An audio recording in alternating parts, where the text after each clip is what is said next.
Bueno, muy buenas noches para todas. Bienvenidas a la semana 9 de entrenamiento MCI. Espero que todas terminen de enviar las evidencias. Ya unas lo han hecho. Las felicito por su disposición. Ya vamos para la semana 9. Solo son 12 semanas. Y bueno, estamos en la recta final. Un abrazo para todas y que el Señor sea hablándoles a cada una de ustedes. Bendiciones y las dejo con el pastor César Castellanos.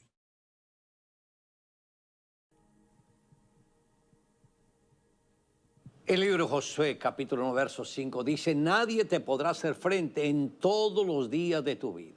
Como estuve con Moisés, estaré contigo, no te dejaré ni te desampararé. Y hoy me gustaría tratar sobre el tema en las pisadas del maestro.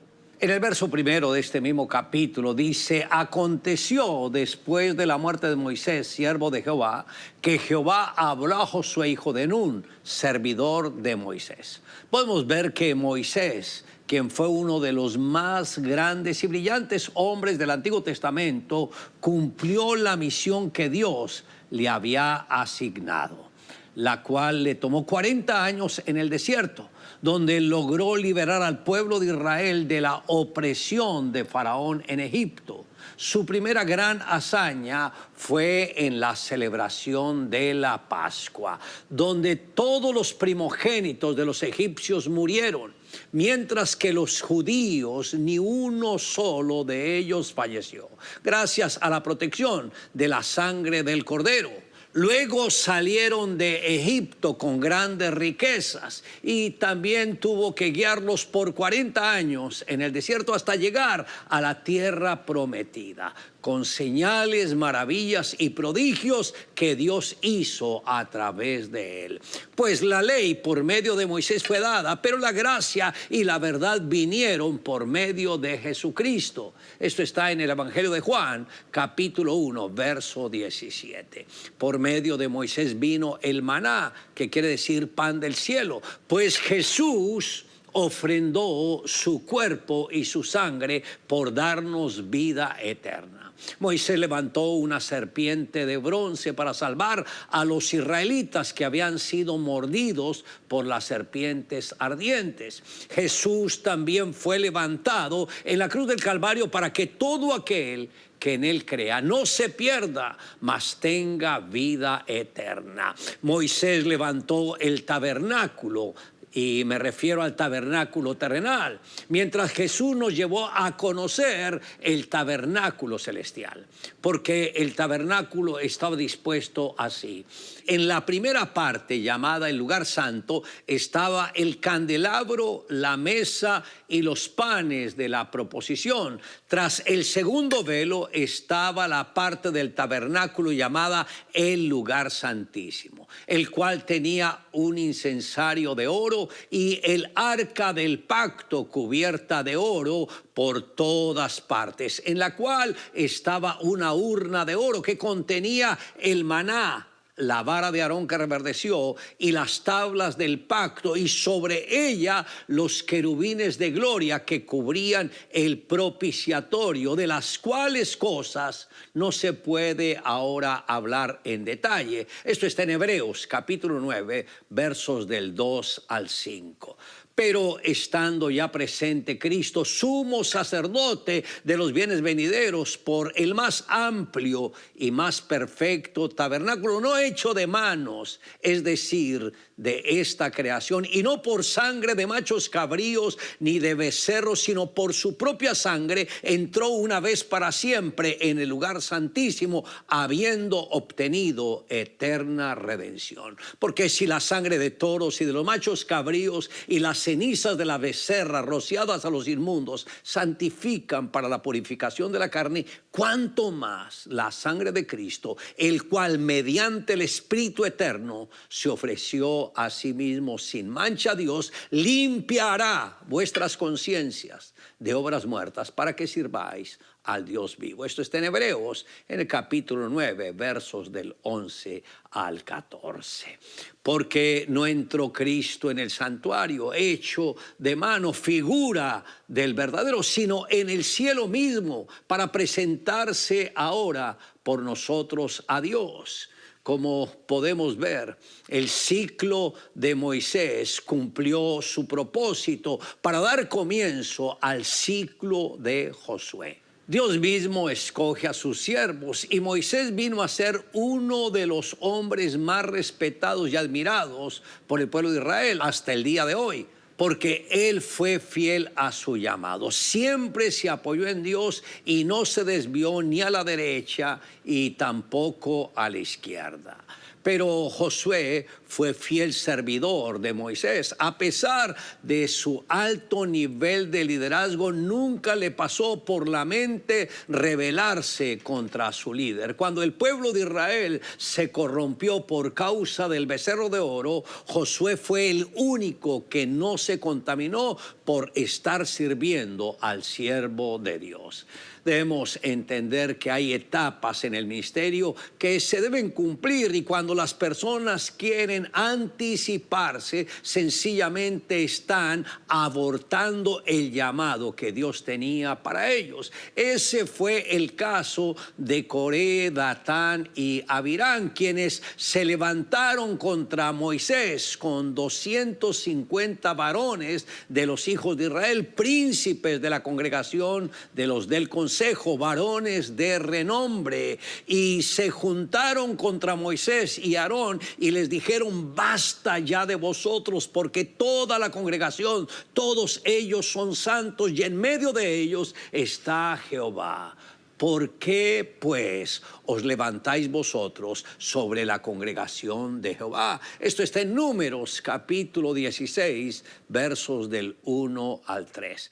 Y en el verso 8 añade: dijo más Moisés a Coré: oíd ahora, hijos de Leví, ¿os es poco que el Dios de Israel os haya apartado de la congregación de Israel, acercándoos a él para que ministréis en el servicio del tabernáculo de Jehová y estéis delante de la congregación para ministrarles? Y que te hizo acercar a ti y a todos tus hermanos, los hijos de Leví, contigo.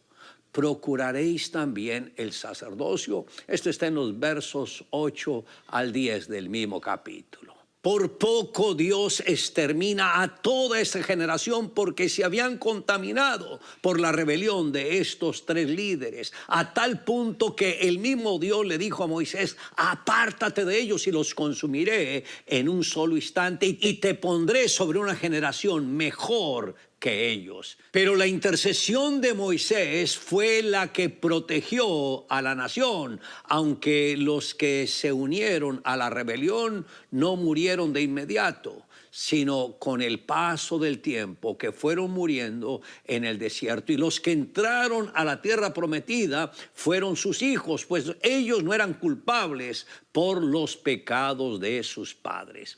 Es importante que usted, como líder, se mantenga con un corazón humilde, enseñable y obediente, sin permitir nada fuera de orden. Josué, por causa de su fidelidad, fue el escogido por el mismo Dios para que él fuese el sucesor de Moisés, así como aconteció con la partida de Moisés, que se dio comienzo al ciclo de Josué. Algo similar fue lo que aconteció en el aposento alto, 40 días después de la ascensión de Jesús al cielo, donde los 120 estaban reunidos en el aposento alto y fueron empoderados por el mismo Señor, llenándolos de su espíritu, donde se inició el ciclo de los discípulos de Jesús. Así como sucedió con Josué, que después de la partida de Moisés, éste se movió en señales, maravillas y prodigios muy similares a las de su líder, y los 120 discípulos fueron esas ramas fructíferas que los llevó a expandir el evangelio de redención en el mundo entero. Debemos entender que así como Josué representó dignamente a su líder, también nosotros debemos representar dignamente a nuestro Redentor. Nos debemos mover con señales, maravillas y prodigios, como lo enseña la misma palabra. Nadie te podrá hacer frente en todos los días de tu vida. Como estuve con Moisés, estaré contigo. No te dejaré ni te desampararé. Esto está en el verso 5 del capítulo 1 de Josué. Sé que estas mismas palabras cobran vida cuando decidimos asumir nuestra responsabilidad ministerial. Josué, sin el respaldo de Dios, carecía de poder. La iglesia sin la guía del Espíritu Santo sería una iglesia carente también de poder. Teniendo tremendo guía y entendiendo y hablando el lenguaje de fe, nuestro desarrollo ministerial será mucho más eficaz.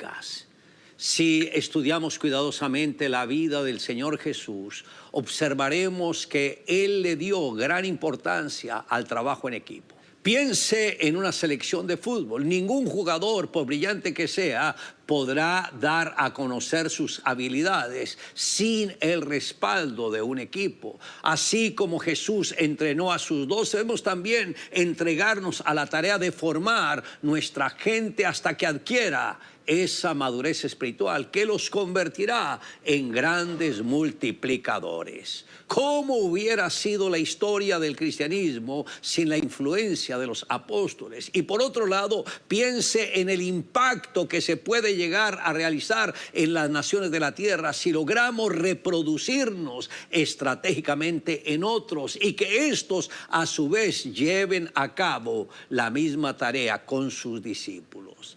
Creo que el mayor desafío que la iglesia tiene que afrontar en estos últimos años es el poder culminar el sueño empezado por Jesús, donde Él nos confió el andar en sus mismas pisadas. Y Jesús se acercó y les habló diciendo: toda potestad me es dada en el cielo y en la tierra. Por tanto, id y haced discípulos a todas las naciones de la tierra, bautizándolos en el nombre del Padre y del Hijo y del Espíritu Santo, enseñándoles que guarden todas las cosas que os he mandado. Y aquí yo estoy con vosotros todos los días hasta el fin. Esto está en Mateo capítulo 28, versos 18 al 20. Cada persona que Dios ha permitido que forme parte del equipo necesita palabras de aliento y de motivación. Usted, siendo líder, debe saber cómo ayudar a mantener despiertos los sueños de sus discípulos. Debe enseñarles que los alimenten a diario, que no pierdan el objetivo de lo que el Señor anhela que ellos realicen. Por tal motivo debe invertir mucho tiempo en ellos, ayudándoles a que superen también sus conflictos emocionales. Muchas personas, por lo general, tienen sueños que nunca concretan porque los abandonaron antes de tiempo. Permitieron grietas en su carácter y sucumbieron en medio de la prueba. Durante los primeros 10 años de ministerio no me interesaba viajar porque anhelaba formar, podríamos decir, esa hija que había nacido, o sea, la iglesia, y así poder tener un ministerio sólido. Creí que esto era lo correcto antes de pensar en ganar las naciones para Cristo. Cuando en el año de 1990 viajamos con mi esposa por primera vez a Seúl, Corea, a conocer la iglesia del pastor Cho, nunca me imaginé el impacto que esto tendría sobre nuestras vidas. Para ese entonces solamente teníamos unas 3,000 personas que se están congregando y contábamos con unas 70 células. Me sentía orgulloso del ministerio y pensaba que tenía una gran iglesia y me sentía satisfecho. Cuando me encontré en la iglesia del pastor Cho, le dije a Dios: Señor, tú me trajiste aquí para avergonzarme. Me siento humillado delante de ti. Siento que no he hecho mayor cosa para tu reino. En ese viaje algo sucedió dentro de mi vida y creo que también en la vida de mi esposa, que se rompieron muchos esquemas en nuestras mentes y pudimos creerle a Dios, pues si con el pastor Cho había funcionado, con nosotros también sucedería. Regresamos de ese viaje completamente desafiados por un mayor crecimiento. Aunque el tiempo que compartimos con el pastor Cho no duró ni 2 minutos, el solo hecho de estar allá nos sirvió para ver la fe de un hombre que se atrevió a creerle a Dios, lanzándose a conquistar y rompiendo todos los esquemas tradicionales del crecimiento de la iglesia. Por ese motivo, su ministerio ha venido a ser innovador. Logró sentar un fundamento de que la iglesia celular es el propósito de Dios para estos tiempos finales. Una de las áreas más difíciles dentro del ministerio es aprender a tener una relación íntima con el Espíritu Santo. Por años le he orado, clamando y diciendo, quiero tu dirección, anhelo tu guía, Señor. Pero llegar a esa intimidad estrecha con Él es algo que se da solo cuando hay un desprendimiento pleno de uno mismo, cuando podemos renunciar a nuestros propios intereses y nos sometemos a los deseos divinos, cuando nuestros sueños son unidos a los de Él, cuando nuestra visión es la que recibimos de Él y nuestras metas son las mismas metas de Dios, entonces podemos decir que hemos entrado a tener una dependencia total de Él, y en cada paso que demos, en cada pensamiento que aceptemos en nuestra mente y en cada palabra que expresemos con nuestros labios, todo lo estaremos haciendo para su gloria. El Espíritu Santo es el único que conoce lo más íntimo de Dios. Es el único puente que une lo humano con lo divino, lo eterno con lo temporal. Es el único que puede ayudarnos a que la gloria de Dios sea derramada en esta tierra. Luego que Jesús ascendió al cielo, envió al Espíritu Santo para que tomara su lugar. Jesús solo podía dejar como encargado de la iglesia a alguien en quien confiara plenamente, y la única persona que tenía todos los requisitos necesarios para hacerlo era el Espíritu Santo. Por eso el Señor dijo que cuando Él viniera sería un padre para nosotros. No os dejaré huérfanos, lo dijo a través del apóstol Juan, sino que daré al Espíritu Santo. Debemos entender que el Espíritu Santo es extremadamente sensible y también muy susceptible. Cuando Juan bautizó a Jesús en el río Jordán, tuvo una visión del Espíritu y lo vio en forma corporal como de paloma. Ahora, las palomas son de las aves más sensibles que se pueden asustar fácilmente a causa de cualquier ruido o de cualquier movimiento brusco, por lo cual se espantan y se van. Jesús tuvo que llevar una vida de integridad para que el carácter del Espíritu posara sobre él. Del mismo modo, el Espíritu Santo está buscando personas con corazones íntegros para poder posar su carácter en ellos.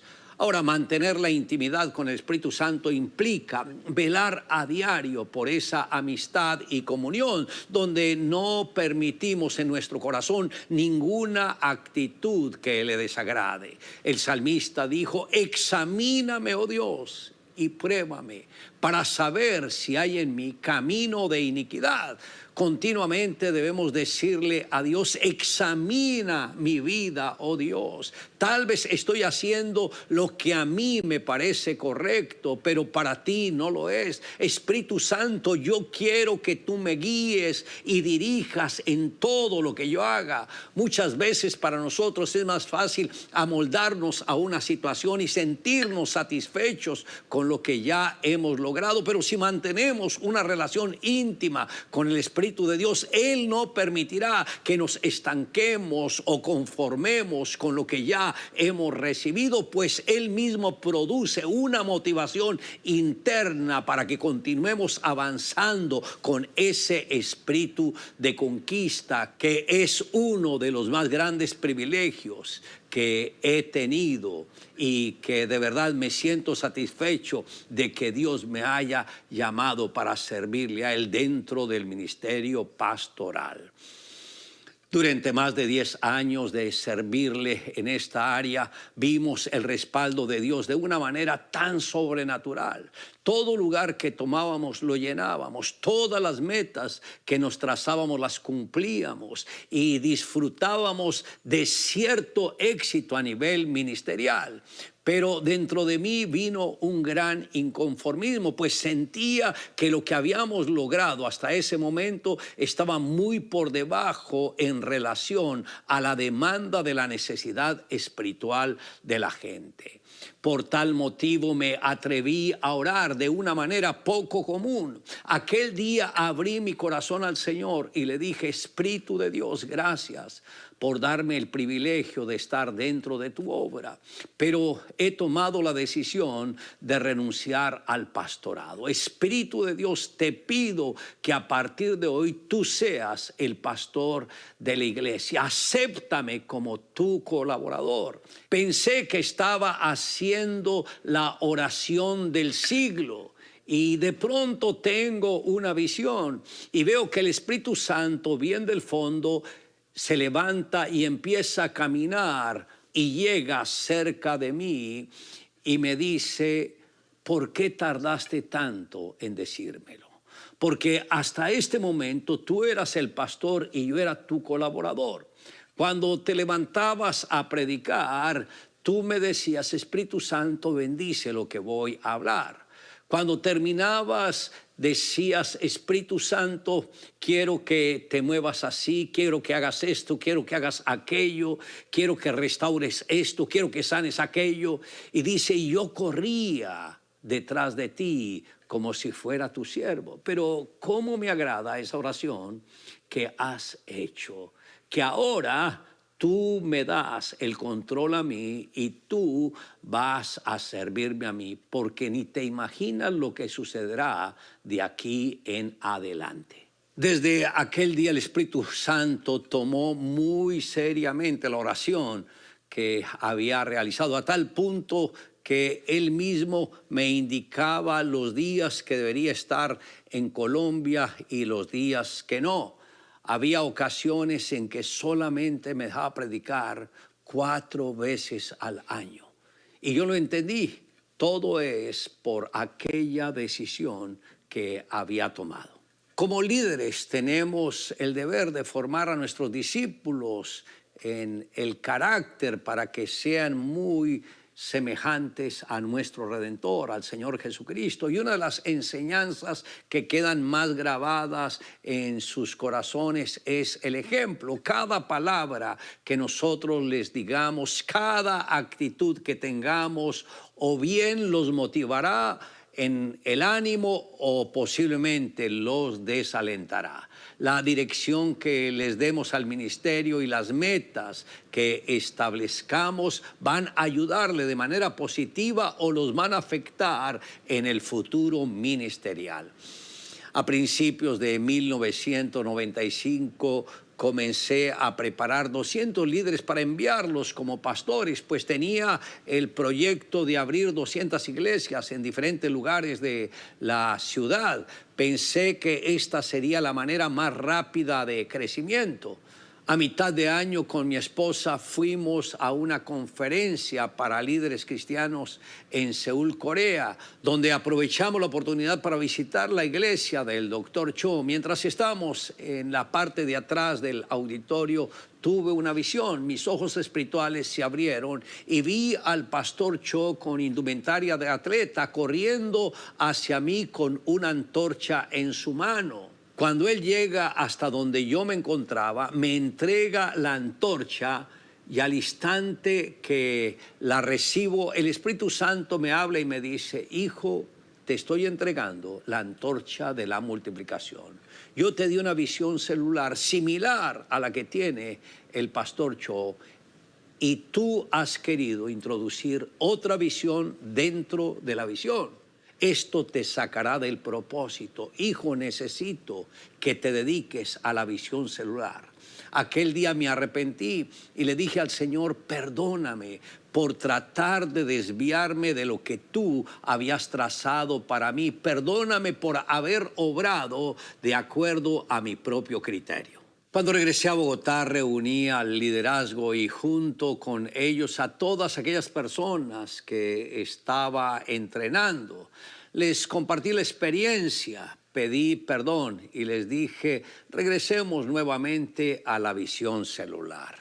En esos 6 meses nos pusimos la meta de llegar a 5,000 células. Fue un arduo trabajo, una tarea difícil. No alcanzamos la meta propuesta, pero sí llegamos a pasar de 1,200 células que ya teníamos a 4,000 células. Si no hubiésemos entregado el ministerio pastoral al Espíritu Santo, mi visión se habría limitado completamente y no hubiésemos alcanzado a conquistar nuestros sueños. Pero cuando el Espíritu de Dios toma el control de la iglesia, Él asume la responsabilidad seriamente.